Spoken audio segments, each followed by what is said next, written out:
Many look back on the early 2000s with fondness, recalling an era before social media and smartphones. There was no Instagram, and YouTube was in its infancy. But crime never stops, regardless of what era we are living in. And the first decade of the millennium was no different. There are hundreds of cases from the early 2000s still awaiting justice. And in today's video, we'll be exploring two twisted unsolved cases from 2008. The Fond du Lac County Jane Doe.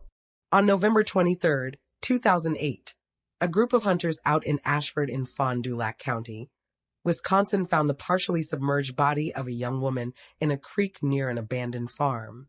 The secluded wooded area in which the group were looking for deer was known locally as a dumping site. The scene that they stumbled across was grim. The remains were in a considerable state of decomposition. When authorities arrived at the location, they realized they would have to chip away at the ice before they could retrieve the body. Police divers headed under the water to look for any other evidence that might possibly be lying at the bottom of the creek. Here, they retrieved a handful of clothing items. The body was dubbed the Fond du Lac County Jane Doe, and she has remained unidentified for 12 years. Estimated to be between the ages of 15 and 21, she was described as having an average frame and thought to weigh from 110 to 135 pounds, and had a height of between 4'10" and 5'4". Jane Doe wore a strapless black and pink top with a pink bow, which was from the brand Zoe Beth. Investigators traced the top's origins and found that it came from a variety store chain called Family Dollar and was distributed in the spring of 2008.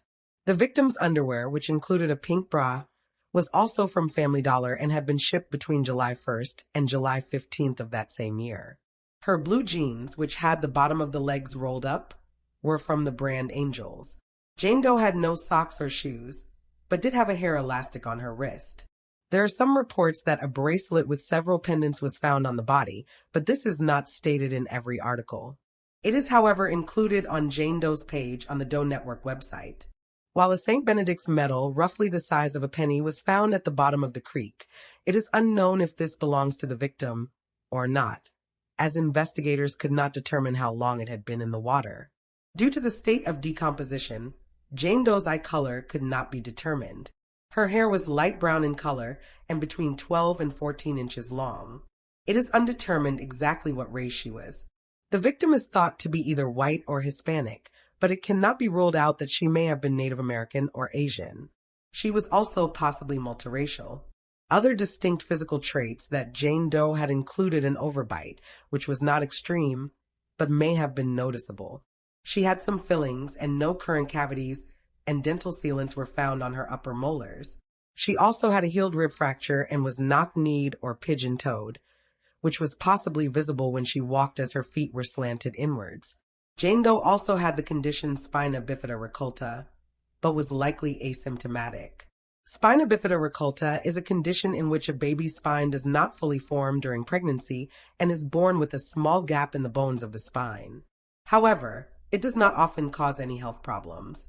Because Jane Doe's body was so severely decomposed, her cause of death could not be established, but suicide was ruled out and it was deemed likely that she had died via homicide. The secluded location of her body also added to the suspicions that authorities harbored about her demise. It was estimated that Jane Doe passed between 2 and 4 months before her body was found. This was determined by examining the insect traces left on the body. A toxicology test was also done on the young woman, but the results have never been made public. After her autopsy was completed, Jane Doe's dental records were recorded, and her femur was sent to the University of Texas to obtain a DNA sample. In the years since her discovery, at least 200 leads have been explored into the potential identity of Jane Doe. The National Center for the Missing and Exploited Children created a computer-generated reconstruction of what Jane Doe may have looked like while she was alive. But it appeared that this image looked like many other women, as police received 200 tips alone after the image was published. However, no solid lead ever came from this clue. Over 30 women are included on the list of exclusions in Jane Doe's case. Amanda Berry was thought to be the Fond du Lac County Jane Doe initially. Amanda was a kidnapping victim of Ariel Castro's and was abducted alongside Michelle Knight and Georgina De Jesus. Castro held them captive in his home in Cleveland, Ohio, until they managed to escape one day in May of 2013 when he left the house. Another notable exclusion in Jane Doe's case is Connie McAllister, who went missing at the age of 16 from Wisconsin. She was found alive and well in 2013 in Mexico. At one point, it was thought that a missing woman from Elkton, Maryland, was Jane Doe. Brittany Pert was 21 when she disappeared in July of 2008, but her remains were found in December of 2011. Her case remains unsolved. Jane Doe was laid to rest in 2011 when her case grew cold. A Facebook page was created, and her case was featured on America's Most Wanted, but both failed to propel the investigation forward. In 2018, things began to pick up again.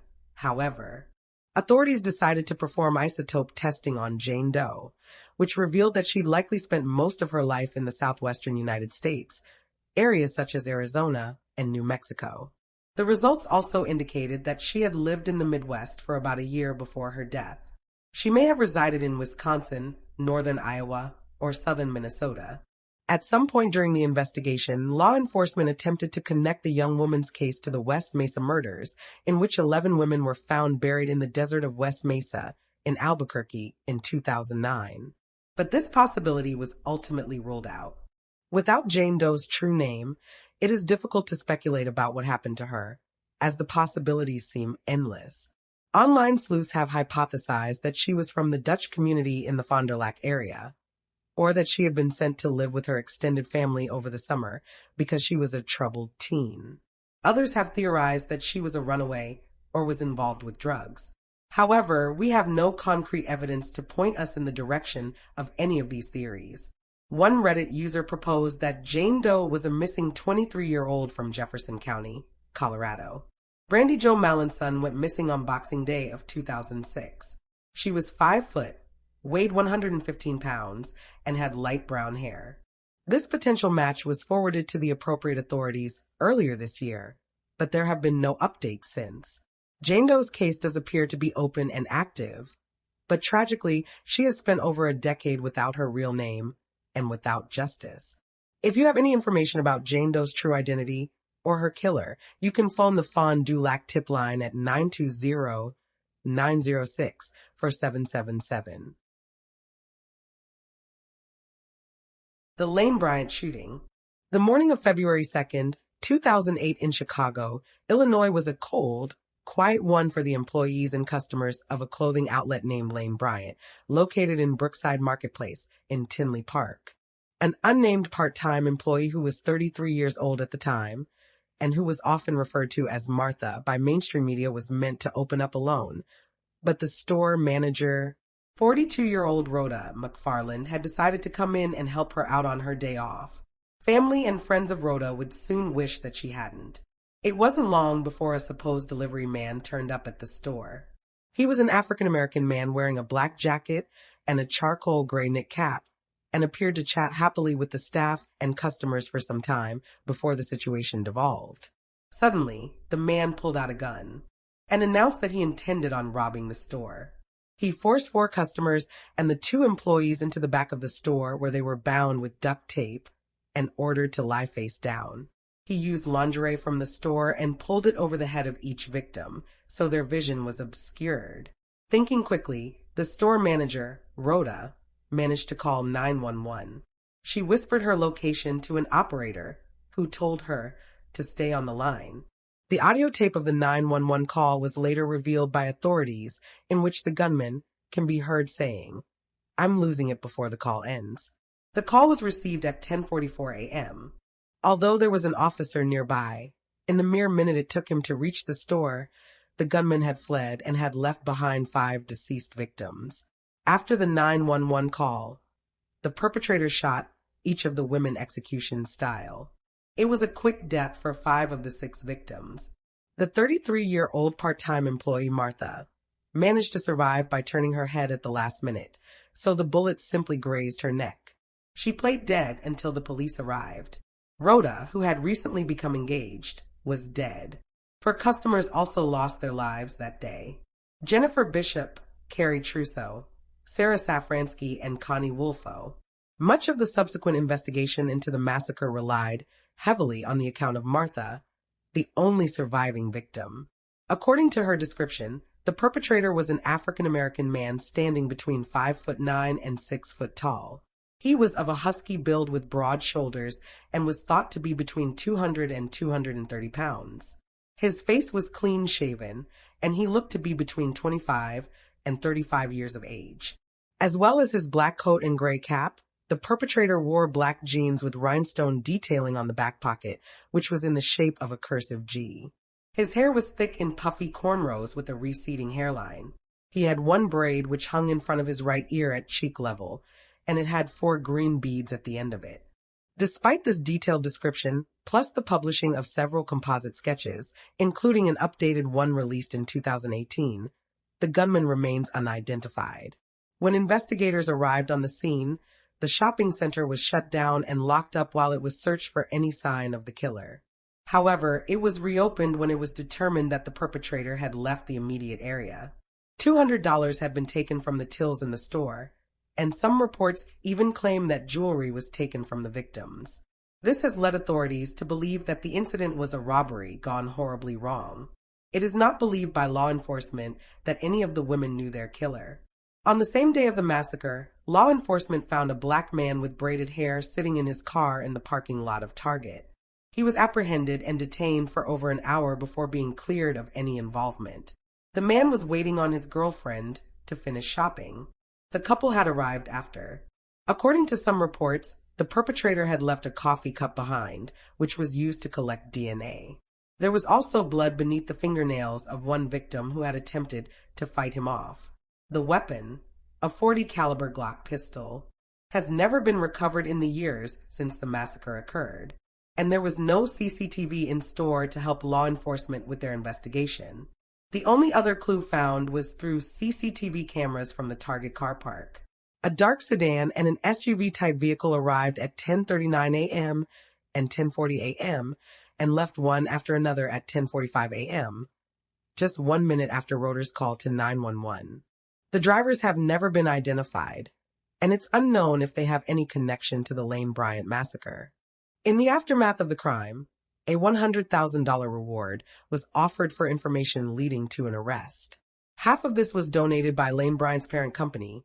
Charming Shoppers Incorporated. Lane Bryant also offered to pay for the funerals and announced the establishment of the Lane Bryant Tinley Park Memorial Fund, which sought to provide financial support to the families of the victims. Over the last decade, investigators have received around 7,300 tips, but not one has successfully panned out.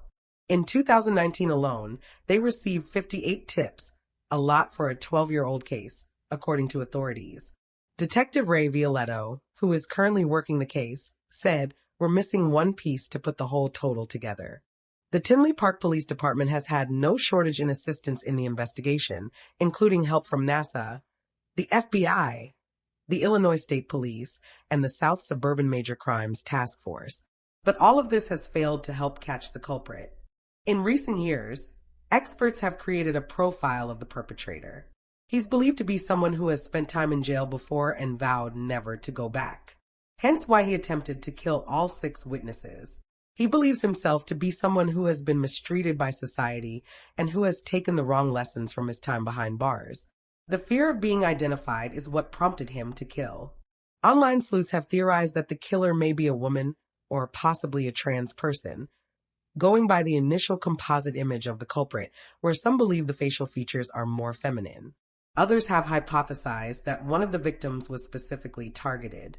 The surviving victim, Martha, was the only one scheduled to be there that day. This, combined with her true identity being withheld, has led many to speculate that she was the target of the shooter. However, other online users have noted that it seems like a strange place to target somebody, and none of the victims led a high-risk lifestyle. In terms of the police theory, some have argued that nobody would rob a store in the morning, as most don't have much in the way of cash at that time of day. The Lane Bryant store in which the tragedy occurred never reopened. In 2013, TJ Maxx moved into the store. The $100,000 reward remains available. Authorities believe that the missing information they need to close the case will come from somebody with inside knowledge of the offender or the crime. If you have any information pertaining to the Lane Bryant massacre, you can contact the Tinley Park tip line at 708-444-5394 or email Linebrian Tipling at tinleyapark.org. And there you have the facts. Please leave a comment down below with your own theories and reactions. And remember to like this video and subscribe to support the channel. If you are still hungry for true crime content, remember to check out the Cold Case Detective podcast by following the link below. Thank you for watching. Stay alert, stay safe, and I'll see you next time.